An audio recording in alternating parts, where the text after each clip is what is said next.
तो बसपा में कभी गया नहीं था। दिल्ली हार्डली यहाँ हमारा घर बंगला बसपा में ही रहा। और मैं गया था आज़ाद समाज पार्टी में, एक भीमार्मी संगठन चलता था, तो वहाँ कहीं न कहीं लगाव बना कि हाँ ये हमारे बैक। आज़ाद समाज पार्टी जब 15 मार्च को उदय हुई थी, उस मंच पर आप थे, संस्थापक सदस्य में आप थे? हाँ मैं था वहाँ पर भी था, लेकिन वहाँ पर बहुजन विचारधारा को लेकर के नहीं चल रहे हैं।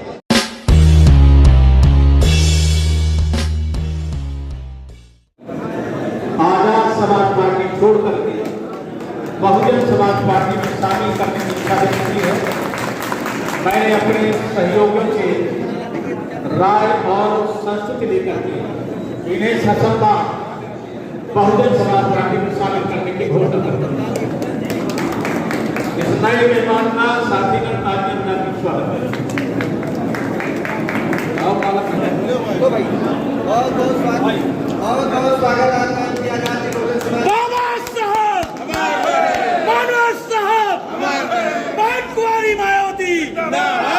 बीएसपी की क्या पहचान।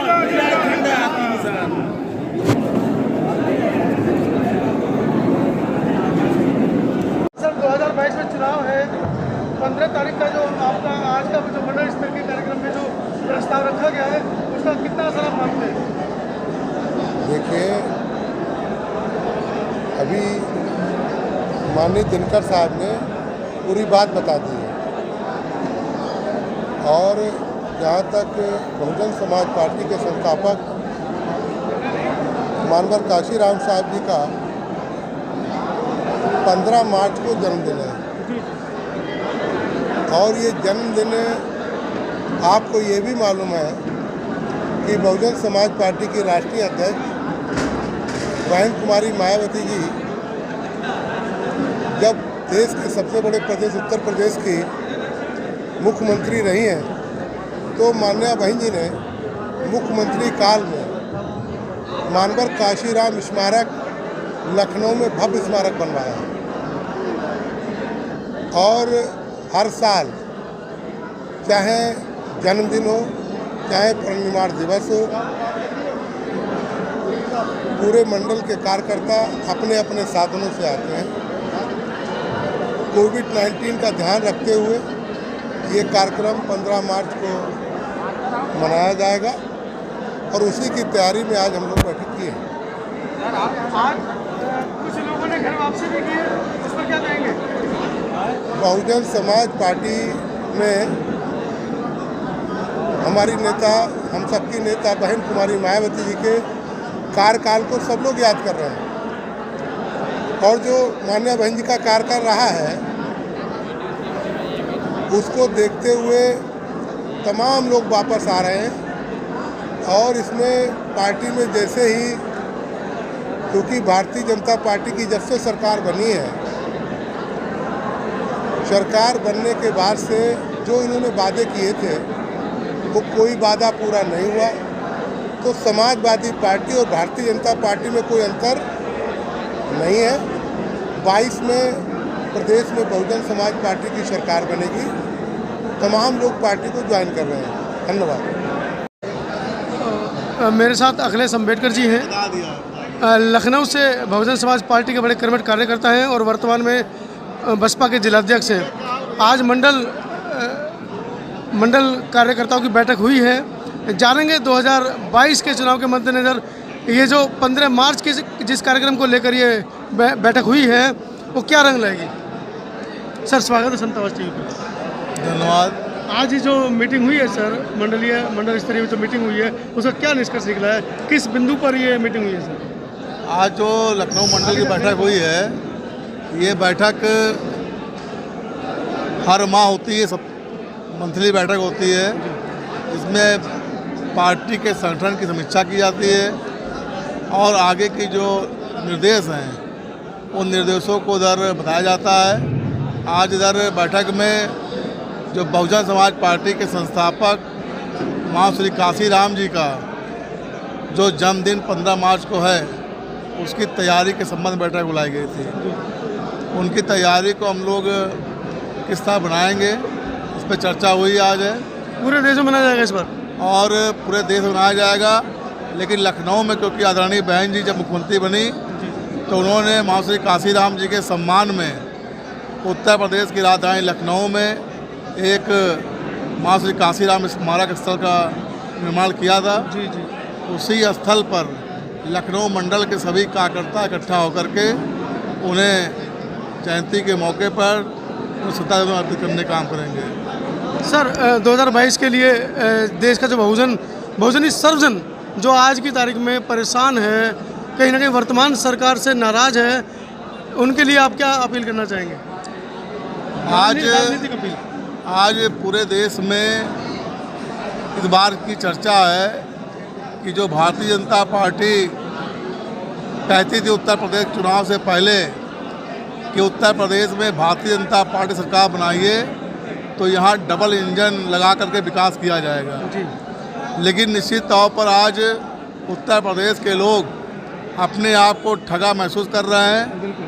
और उनको एहसास हो चुका है कि भारतीय जनता पार्टी केवल इस देश के बड़े बड़े उद्योगपति पूंजीपति के हिसाब से तो योजना बना सकती, काम कर सकती, उनको लाभ दे सकती है, लेकिन उत्तर प्रदेश के जो गरीब मजलूम लोग हैं उनके लिए उनके पास कोई भी प्लानिंग नहीं है। इसलिए आज उत्तर प्रदेश के लोग इंतज़ार में बैठे हुए हैं कि जब 2022 का चुनाव होगा तो चुनाव में बहुजन समाज पार्टी के एक एक प्रत्याशी जिता करके आदरणीय बहन जी की सरकार को बनाने का काम करेंगे।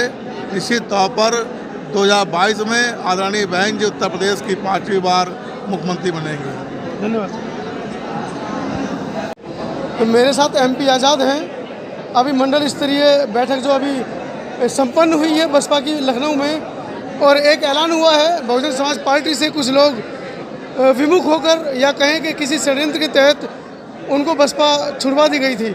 आज उन्होंने घर वापसी की है। जानते हैं MP आज़ाद से, आप हरदोई के प्रभारी रहे हैं, आप उत्तर प्रदेश में भी आपने काम किया है, पदाधिकारी रहे हैं। क्या कारण रहा कि आप बसपा से गए, अब बसपा से फिर आपने घर वापसी की है? नहीं, बसपा से गए नहीं थे, किन्हीं कारणों से बरगला गए एक तरीके से। या समझ लीजिए कुछ लोगों से व्यक्तिगत हमारी थी, बाकी बसपा से हमारी कोई दुश्मनी लड़ाई नहीं रही। और पहले तो आपको धन्यवाद देता हूं कि आप दिल्ली से आए हैं अंदानी जी, और आप हमारी समस्या पर आवाज़ भी उठाते हैं, बहुजन समाज की आवाज़ उठाते हैं। तो बसपा में कभी गया नहीं था। दिल्ली हार्डली यहाँ हमारा घर बंगला बसपा में ही रहा, और मैं गया था आज़ाद समाज पार्टी में, एक भीमार्मी संगठन चलता था, तो कहीं न कहीं लगाव बना कि हाँ ये हमारे आज़ाद समाज पार्टी जब 15 मार्च को उदय हुई थी उस मंच पर आप थे? हाँ, संस्थापक सदस्य में आप थे? हाँ मैं था वहाँ पर भी था, लेकिन वहाँ पर बहुजन विचारधारा को लेकर के नहीं चल रहे हैं। वहाँ पर चल रहे हैं सब अपनी अपनी विचारधारा के, और जहाँ पे बहुजन विचारधारा नहीं है वो बाम से और या BSP यूनिवर्सिटी से निकला हुआ व्यक्ति वहाँ पर हजम नहीं हो सकता है। ना तो उनको हमारी बात समझ में आई, ना तो उनकी बात मुझे समझ में आई। इसलिए वहाँ पर मैंने 6 दिसंबर बाबा साहब के परिनिर्वाण दिवस पर मैंने इस्तीफा दे दिया था। और मुझे लगा कि हमारे जैसे जितने लोग नौजवान गुमराह हो रहे हैं उनको भी वापस लाऊंगा, और मेरे साथ में लगभग 15 जिलों ने इस्तीफा दिया था। मैं बहुत जल्दी एक कार्यक्रम करूंगा, उसमें आप सभी प्रेस मीडिया को इनवाइट करूंगा। उसमें आपको दिखाऊंगा कितने लोग वहाँ से जो बरगलाए गए वोट के नाम पर, पार्टी के नाम पर, वो सब छोड़ चुके हैं, इस्तीफा दे चुके हैं, सबके हमारे पास वो पड़ा हुआ है। तो इस बार 2022 में कमर कस ली है बहन जी को मुख्यमंत्री बनाने की? बहन जी को मुख्यमंत्री बनाना है। जब बहन जी मुख्यमंत्री बनेंगी तभी बहुजन समाज का भला भी होगा।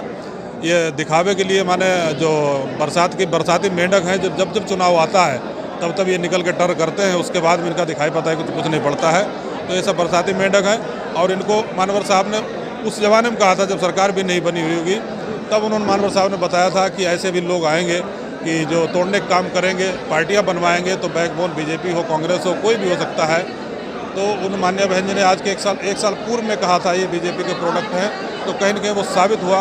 और मुझे लगा कि मैंने जो गलतियाँ की हैं उनको तो दूसरे को मौका न दें, और हमने तुरंत इस्तीफा दे करके बहुजन समाज पार्टी। आज़ाद साहब, हम भी चाहते हैं बहन जी मुख्यमंत्री बने, सर्व समाज ये चाहता है, क्योंकि वर्तमान सरकार से जिस तरह से लोग विमुख हो रहे हैं, अधिकारों का हनन हो रहा है, लेकिन EVM पर कोई कठोर प्रतिक्रिया नहीं मिल रही है। EVM पे सबसे पहले माननीय बहन जी 2017 में ही बोली थी, जिस समय यहाँ पर इलेक्शन बोल रहा था, और उसके बाद अन्य नेता भी सामने आए। लेकिन माननीय बहन जी एक अकेली हैं जो बहुजन समाज के लिए लड़ रही हैं, और इनके BJP और इनके सरकार संगठन से लड़ रही हैं, तंत्र से लड़ रही हैं।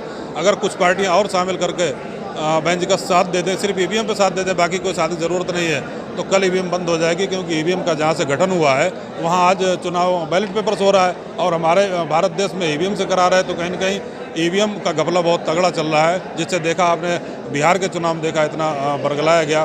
तो वहाँ पर भी ये लोग ना ओबीसी के भले हो सकते हैं ना बहुजन समाज के भले हो सकते हैं। इनका सिस्टम बीजेपी वालों का तो बुरा ही है।